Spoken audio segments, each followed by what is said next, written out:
So, fans everywhere have been wanting Spider-Man into the Marvel Cinematic Universe.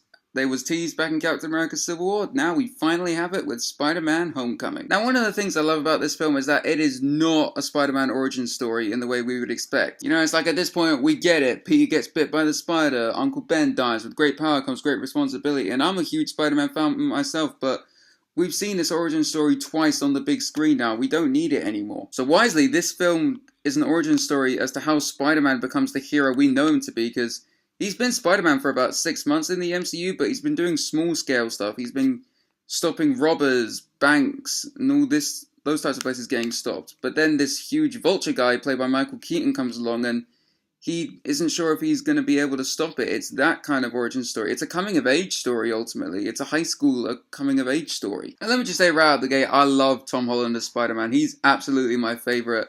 Tobey Maguire was the perfect, shy, awkward Peter Parker side of Spider-Man. Andrew Garfield was the jokey, sarcastic Spider-Man when he's in the suit. Tom Holland, I feel, is the perfect combination of both.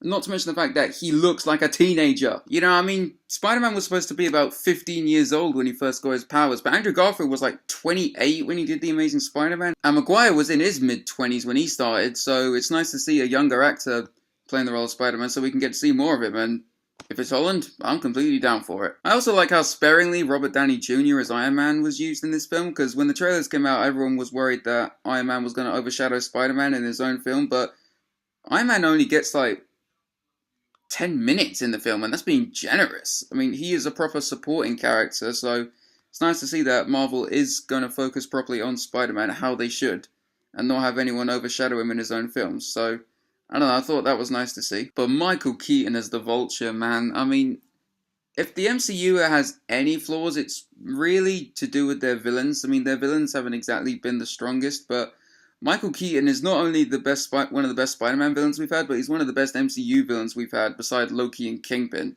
So that's really saying something.